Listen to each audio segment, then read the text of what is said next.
Jade is Littleman, welcome back to the channel. With Split 2 right around the corner, we have a new event coming along with the update, along with a bunch of other stuff as I've been looking into it a little bit and been seeing a lot about it. A lot of crazy changes as well, and a decent amount of updates to Legends and stuff like that, with the Universal Heirloom being this new sword. It does look pretty cool. Nothing too fancy about it, but it's pretty cool. I remember a long time ago they were gonna have Newcastle's Heirloom be a sword. Now it seems like it's just a universal sword that might be specific to Newcastle.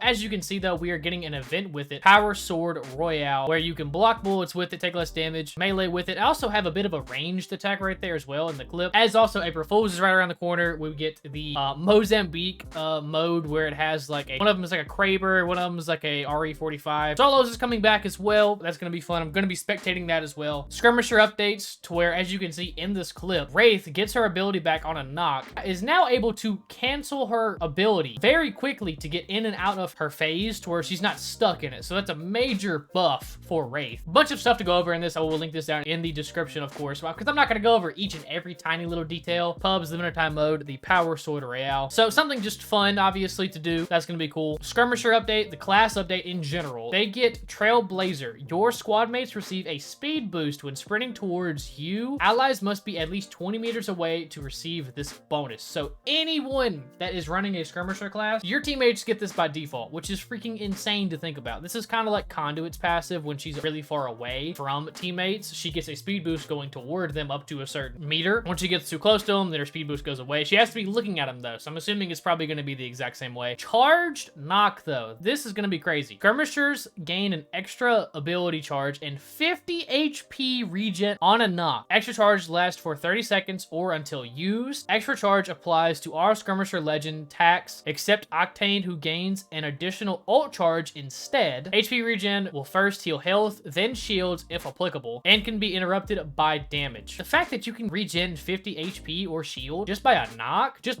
that is insane to think about. And the extra charge for your ability, that is, I'm sorry, that's insane.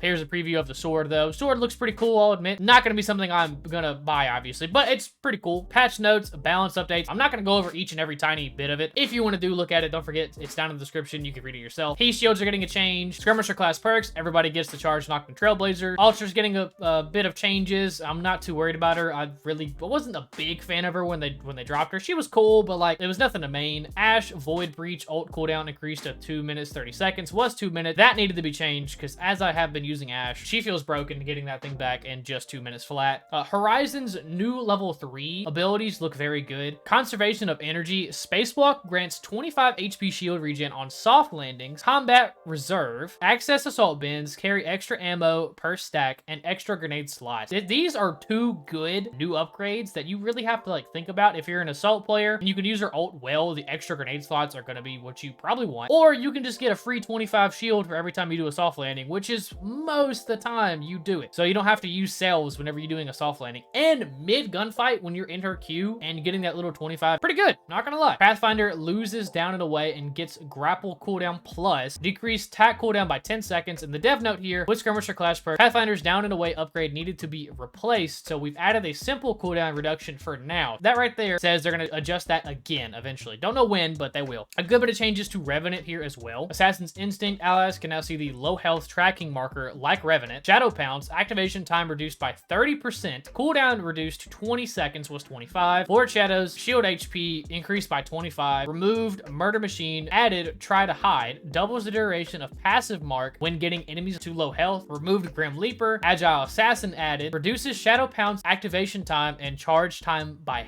half. Tack cooldown now reduces to 15, was 20 seconds. So Revenant getting some good changes here as well. I know in the patch notes they said somewhere the Shadow Pounce was being used as a getaway instead of engaging. People were using it to jump away from fights when they were taking a lot of damage. Instead, they want it to be more of a, hey, go kill people. That's what Revenant is supposed to do. He's supposed to go kill. Wraith mains, you guys are gonna be happy about this one. She is getting her original 3P run animation, so her Naruto run, she's getting it back. Into the Void, cooldown decreased to 20 seconds, was 25. Attack activation decreased to 0.8 seconds, was 1.25. Can now exit from the void at any time by pressing attack or tactical buttons. Dimensional Rift cooldown increased to 2 minutes 30 seconds, was 3. Now ramps up to max speed much faster when using ult. Upgrades to level 2 now reduces to 1 minute and 30 instead of 2. Level 2 upgrade. Fast phase for level 3 now decreases tac activation by 30%, was 20%. This reduces the activation time to 0.5 seconds, was 1 second. Tac cooldown now reduces to 15 seconds, was 20. So Wraith is getting back to her old self. She's getting back to her faster time now with these abilities, and now being able to jump in and out of her phase of her tactical ability. That's freaking dope. I feel like that should have been a thing for a while now, but she's getting it now, so that's actually pretty sick. The SMGs overall are getting a good buff. Lasers also, by default, got a buff. Increased laser effectiveness at all tiers. Every SMG magazine got a buff in how much they could hold, including base, like just base ammo in the weapon went up by 1 as well. SMGs might be usable now against the stupid Eva. Nemesis gets a little bit of a change. Devotion, barely use it, could care less. The L-Star removed a reverse hip fire mechanic. This thing is broken. It needs to be nerfed even more in my opinion. 30-30 gets a little bit of a buff. G7 Scout gets a little bit of a buff as well. T2020 normalized laser effectiveness to other weapons. This thing needs more of a nerf in my opinion. That's just me though. Wingman loses a boosted loader hop up. Eva 8 widened blast pattern. This needs to be nerfed as well. This thing slams me every time. It's killing me. Pub maps has changed. Ranked maps changed. We're getting that LTM, the Power Sword Royale. That's gonna be fun. At least I hope it's fun. I think it'll be fun. April Fools will be fun as well. I actually did enjoy playing the April Fools event last year when I was playing. That's fun. Solo is coming back. I'm gonna be spectating that because I suck at the game. Spectating it was a lot of fun. New split reset rule. Introducing the new tier-based split reset rule. Every split system will reset players to the lowest division of their last split rank tier. I'm not big into ranked right now. I'm still kind of getting back into it. Okay, yeah. The dev note's saying this means you'll start the new split with other players at similar skill level, preserving your progress while ensuring a more balanced competitive environment. So yeah, trying to keep people of similar skill around each other seems like okay. Bug fixes, quality of life, some graphics as well. I'm not gonna look into that. I'm still very new to everything but what I'm doing right now with Apex.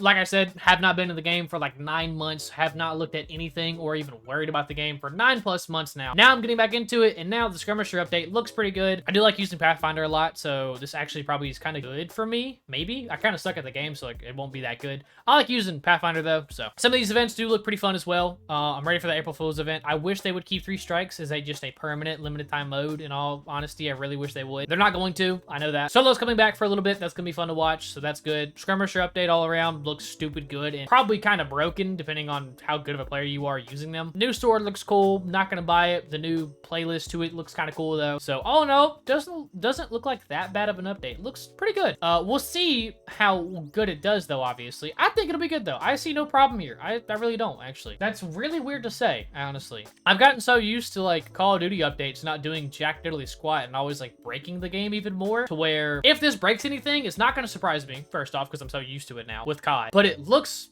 decent. Like, I don't see any problems with this update so far. So, weird. I'm actually kind of slightly excited for an update. That's weird to say.